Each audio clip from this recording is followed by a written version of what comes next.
Assalamualaikum warahmatullahi wabarakatuh. Selamat siang semuanya. Kembali lagi bersama kami di podcast Bincang Siang. Bersama saya Cutri Septiani.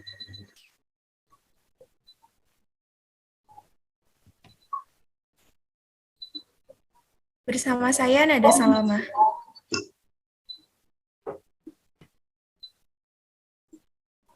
Hari ini ada topik seru apa nih Kak yang mau kita bahas? Tentunya topik yang seru banget, apalagi kalau bukan cabang olahraga.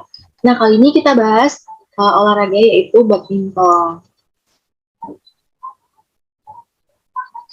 Iya, badminton ini merupakan salah satu cabang olahraga yang digemari, betul ya Kak, di Indonesia.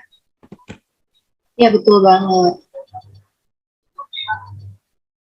Oke, tanpa berlama-lama lagi, sudah membersamai kami Ketua Umum PBSI, yaitu Bapak Agung Firman Saputra dan Mbak Yuni Kartika selaku pengamat bulu tangkis, presenter, dan mantan atlet. Ya, halo Bapak Agung dan Mbak Yuni. Selamat siang, bagaimana kabarnya? Halo juga, selamat siang Mbak Cut. Alhamdulillah kabar saya baik-baik saja. Iya, halo Mbak Cut dan Mbak Nada. Kabar baik, Alhamdulillah. Alhamdulillah ya masih diberi kesehatan. Sebelumnya kami mengucapkan terima kasih kepada Pak Agung dan Mbak Yuni yang telah bersedia hadir di podcast kami di sela kesibukannya yang sangat padat tentunya. Sama-sama Mbak, suatu kehormatan tersendiri bagi saya bisa hadir dalam acara podcast Bincang pada hari ini. Ya, baik. Sebenarnya tujuan kami mengundang Bapak dan Mbak Yuni adalah untuk membahas mengenai yang sedang ramai dibicarakan nih, terutama di media sosial. Banyak yang bertanya, ada apa sih sebenarnya dengan PBSI? Mengapa sekarang banyak sekali pengumuman yang secara mendadak itu mengagetkan banyak pihak, terutama saya sendiri sebagai badminton lovers. Iya nih, apakah ada sesuatu yang terjadi Pak di belakang layar yang kita tidak ketahui? Karena banyak sekali isu yang tidak sedap nih Pak dari akhir tahun 2021 ini. Baik, terima kasih atas pertanyaannya. Saya juga belakangan ini telah mendengar banyak sekali isu-isu yang tidak sedap terkait dengan PBSI. Terlebih lagi terdapat juga di media sosial yang semakin hari justru perbincangannya melebar kemana-mana. Menurut saya ini merupakan suatu cobaan tersendiri bagi kami. Terlebih lagi di masa pandemi yang kita semua tahu bahwa sampai saat ini belum juga usai. Sebenarnya jika ditanyakan satu persatu terkait masalah yang terjadi, kami tentunya memiliki jawaban yang bisa menjawab pertanyaan dari Mbak Cut dan Mbak Nada nantinya. Ya baik, berarti di antara isu-isu tersebut juga ada jawaban yang bisa menjawab nih pertanyaan dari warganet, terlebih lagi dari badminton lovers ya Pak ya. Nah sekarang kita melihat sudut pandang dari Bayu ini. Bagaimana Mbak? Apakah juga terkejut dengan pemberitaan mengenai PBSI belakangan ini? Saya sebenarnya tidak terlalu terkejut ya. Hanya saja saya sempat terheran-heran, kok banyak sekali permasalahan yang ada, satu belum usai dan satu terbit lagi. Saya mungkin cuma bisa geleng-geleng kepala saja.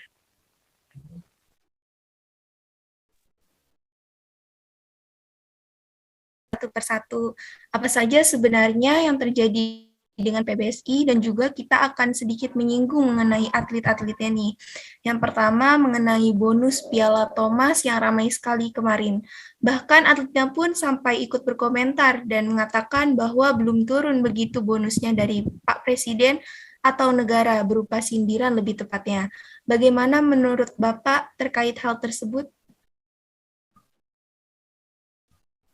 Sebenarnya seorang atlet tidak memiliki etika yang baik kalau seperti itu. Menyindir secara halus seperti itu, apalagi kepada Bapak Presiden, terlebih di media sosial. Tentunya negara sudah mempersiapkan, mungkin hanya belum turun saja. Semestinya kita sabar untuk menunggu. Jika berperilaku seperti itu, kesannya mereka bertanding itu hanya untuk mendapatkan bonus.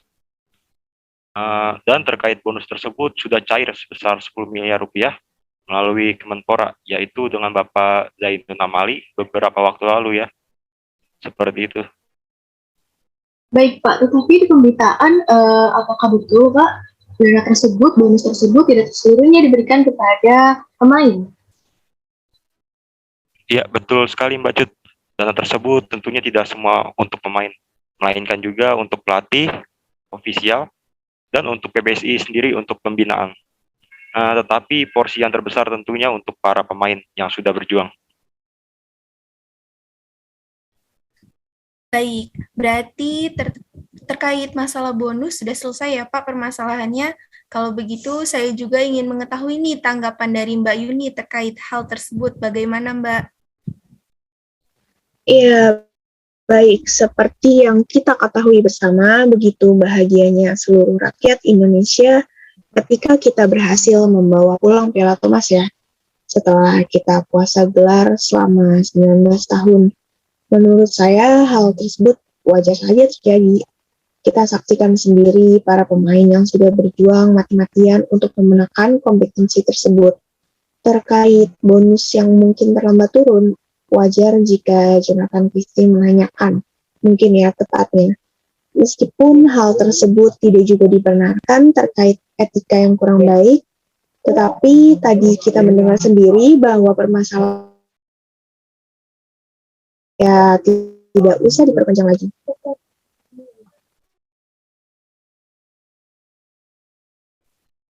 Berarti sudah selesai ya terkait dengan bonus tersebut. Sekarang kita beralih mengenai persoalan berikutnya nih. Mengapa tim Indonesia tidak mengirim perwakilan ke India Open Super 500 kemarin, Pak? Sedangkan negara lain yang COVID-nya juga sedang tinggi-tingginya COVID hariannya, tapi mereka tetap mengirim. Banyak sekali atlet luar dan masyarakat Indonesia yang menyayangkan hal tersebut. Terlebih lagi kan India Open juga termasuk turnamen yang cukup besar ya Pak? Baik Mbak Cut, terima kasih atas pertanyaannya.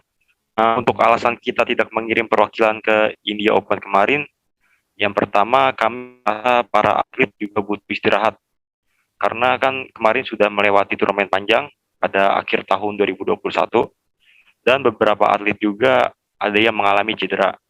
Rasanya itu untuk kesehatan para atlet, dan hal kedua, yaitu munculnya varian COVID terbaru, yaitu Omicron, yang saat ini angkanya sudah sangat besar sekali. Itu sangat mengkhawatirkan. Jadi kami tidak berani mengambil resiko yang dapat merugikan atlet. Mungkin seperti itu Mbak Jud.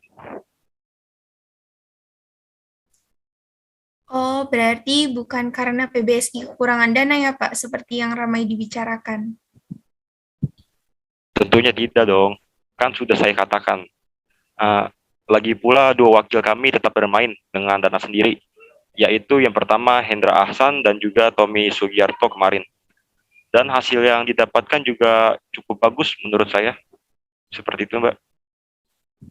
Baik Pak, berarti sudah terjawab ya pertanyaan yang banyak orang tanyakan. Sekarang kita beralih ke Mbak Yuni terlebih dahulu. Tentunya Mbak sudah mendengar terkait dicoretnya beberapa nama dari pelatnas. Untuk tahun ini, bagaimana tanggapan Mbak terkait hal tersebut? Apakah kebijakan tersebut baik dilakukan atau justru merugikan PBSI sendiri sebenarnya? Sebenarnya beberapa waktu lalu itu saya sempat melihat daftar nama pemain yang sudah dicoret oleh pelatnas Cipayung untuk tahun 2022 ini. Seperti yang sedang ramai diisukan yaitu dua ganda Jordan dan pelatih Dave Octaviani dan Hafiz Faizal dan Laura Immanuela Lujaja. Dan benar saja mereka tidak ada. Selain itu, untuk sektor lain menurut saya tidak terlalu banyak perubahan yang terjadi. Tetapi hal tersebut sangat disayangkan ya. Tetapi memang jika atlet sudah melibatkan urusan pribadi di lapangan, maka konsekuensinya juga harus diterima. Mereka juga Rahman dan Rati terus mengalami penurunan yang sangat jauh. setelah menjuarai All England ya. Setelah itu hanya 2 kali runner up, selebihnya mungkin hanya di 16 besar, 8 besar, sedangkan terakhir juara di Thailand Open 2018 dan puasa gelar hingga tahun kemarin di penutupan di Bali. Baik, ternyata memang banyak faktor yang lain ya. PBSI juga tidak sembarang untuk mencoret nama atletnya dari daftar pelatnas ya. Iya, betul sekali Mbak Cut. Karena kan PBSI juga telah memikirkan banyak konsekuensi yang ada setelah itu kan. Baik, Mbak. Sekarang saya ingin tahu tanggapan Bapak Agung terkait pernyataan dari Mbak Yuni. Apakah setuju atau ada yang ingin ditambahkan, Pak? Baik, untuk pendapat saya sangat setuju dengan apa yang dikatakan oleh Mbak Yuni, karena kami tidak akan sembarang mencoret saja. Pasti kami akan mempertimbangkan banyak hal. Untuk Preven dan Melati, ada beberapa parameter sebenarnya yang membuat kami mencoret pemain nomor 5 dan 11 itu. Saya akan menjelaskan yang pertama, yaitu karena faktor prestasi 1 atau 2 tahun belakangan ini yang dia yaitu karena faktor usia. Mereka sudah lama di pelatnas juga. Dan yang terakhir itu regenerasi pemain. Kami membuka kesempatan kepada pemain muda untuk bisa bermain dan mengembangkan potensi mereka. Tahun ini juga kita berharap para pemain muda ini bisa mempunyai jiwa semangat. Dan kami optimis akan hal tersebut. Baik Pak, berarti sudah melewati pertimbangan yang besar ya Pak, dan memberikan konsekuensi kepada mereka, yang memberikan kesempatan kepada mereka yang muda untuk unjuk gigi nih. Menurut saya juga hal tersebut baik Pak, mengingat banyak pertimbangan yang ada.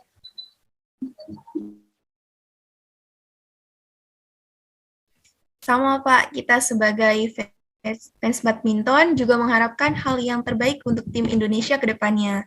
Jika terus dipaksakan mengenai masalah pribadi atlet yang dibawa ke lapangan, nantinya pasti akan menjadi perhatian banyak pihak. Dengan kebijakan tersebut, setidaknya memberikan peringatan mungkin ya Pak, tepatnya untuk tidak berbuat seenaknya sendiri. Iya, betul sekali Mbak Nada. Kita juga mempunyai aturan tertentu ya yang harus dipatuhi oleh para atlet. Saya juga sebagai mantan pemain yang sangat menyayangkan hal tersebut, tapi ya mau gimana lagi ya, sudah terjadi. Jadi kita harus fokus untuk pembentukan atlet yang baru-baru ini agar baik generasi berikutnya juga akan sama berkualitas. Menarik sekali ya ternyata pembahasan kita kali ini. Ternyata banyak juga pertanyaan yang langsung dijawab nih oleh Bapak Ketum. Pertanyaan yang tadinya melebar kemana-mana langsung dijawab, dan tadi juga Bapak Ketum dan Mbak Yuni juga memberikan pendapatnya masing-masing. Nah, sekarang kita pertanyaan selanjutnya nih Pak. Beberapa hari ini banyak pelatih yang dipecat oleh PBSI, dan ada juga yang memutuskan untuk mundur nih. Contohnya seperti Coach Henry yang merupakan pelatih yang kontraknya tidak diperpanjang, dan Pak Hafiz Yusuf, asisten pelatih di PBSI yang didepak Pak. Padahal beliau yang menemukan pasangan Marcus Kevin dan Gracia Apu. Apa alasan sebenarnya Pak? Yang pasti tahun baru semuanya harus baru. Kami punya alasan yang tidak bisa diberitahu ke publik. Mungkin jawaban saya seperti itu Mbak Cut. Berarti rahasia ya Pak, tapi saya rasa beliau itu sangat bagus loh Pak, Coach Hendra dan Pak Hafiz, tapi kembali lagi, pasti Bapak dan PB mempertimbangkan banyak hal. Bagaimana tanggapannya Mbak Yuni? Menurut saya itu tidak baik untuk menilai hanya dari luarnya saja ya. Mungkin di belakang layar pasti ada yang terjadi. Ya, harapannya semoga dengan adanya pengganti pelatih yang baru, prestasi kita juga semakin bagus ya. Ya betul sekali Mbak. Apa saja keputusannya, semoga yang terbaik selalu.